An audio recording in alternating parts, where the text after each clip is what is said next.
Presidenta, y con la venia de la Asamblea. Conforme al Latinobarómetro, el 72% de los mexicanos califica de ineficaces las acciones que ha tomado el gobierno para combatir la corrupción en el país y las llamadas acciones a favor de la transparencia. Como ya se ha dicho en esta tribuna, México ocupa el lugar 106 de 177 países calificados en el ranking de transparencia. En 2010, una mordida le costó a los hogares mexicanos un promedio de 165 pesos, más o menos en un promedio de 7 mordidas por mexicano al año.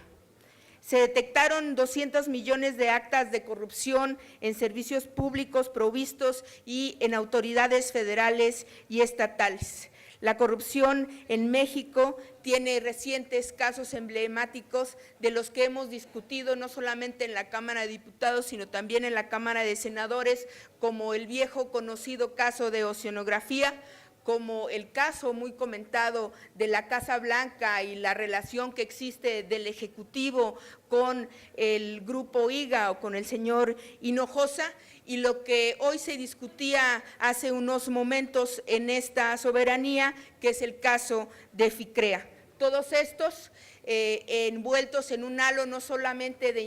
impunidad, de corrupción, sino también de soborno y de conflicto de intereses. Desde 2005, México ha aparecido en la lista de los estados fallidos que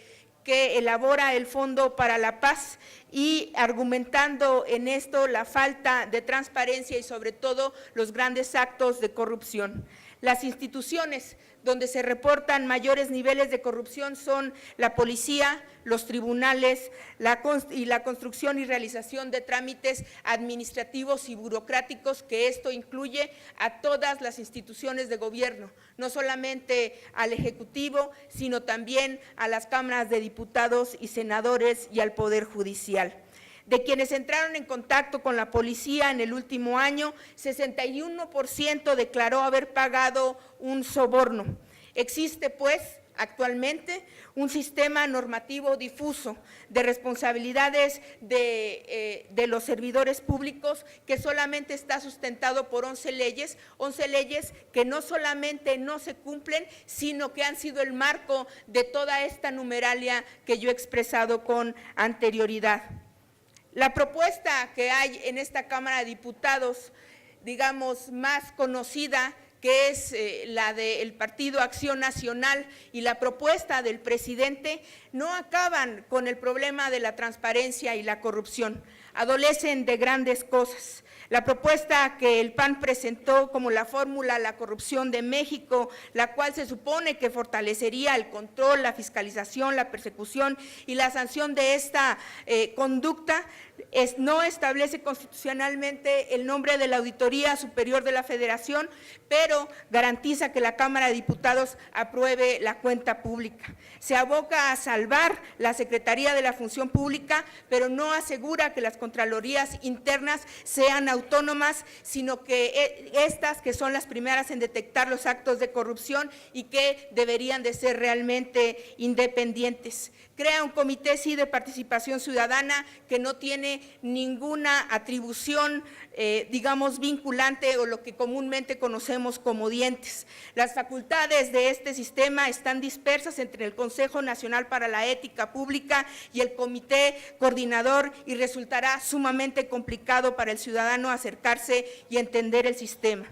En concreto, esta reforma, que es de la que tanto se ha hablado y que probablemente será la que será discutida en las cámaras de diputados y senadores, no plantea una nueva época ni un México moderno en la lucha anticorrupción, ni mucho menos en el dictamen, por cierto, que emitió la Comisión de Puntos Constitucionales, porque esta no garantiza el derecho a las personas a un gobierno honesto, no hace una separación clara entre la transparencia y la rendición de cuentas, que debería de ser el primer paso de un sistema de anticorrupción y transparencia. En dicho sistema se deben incluir instancias de prevención a la corrupción, como hoy podría ser el IFAI, la detección de las causas de la corrupción con un nuevo órgano que no necesariamente sea la Secretaría de la Función Pública y con un control y fiscalización eficiente y en tiempo real, porque finalmente la fiscalización que viene a destiempo y que se da a la negociación política en una comisión de vigilancia que solamente analiza lo que una auditoría superior le quiere informar, no necesariamente es una fiscalización eficiente. Los casos emblemáticos de los que yo ya he mencionado definitivamente no se resolverán como problemas culturales en México. Ya se ha dicho, y yo también lo sostengo, que la corrupción no es un problema cultural en este país, es un problema sistemático que debe de ser resuelto con reformas eficientes, que realmente vayan a la raíz del problema y que no solamente sean reformas de papel o un discurso que el PRI le permita al PAN y donde los dos se quieran lavar la cara de los actos de corrupción que cometen miembros de su partido. Finalmente, esta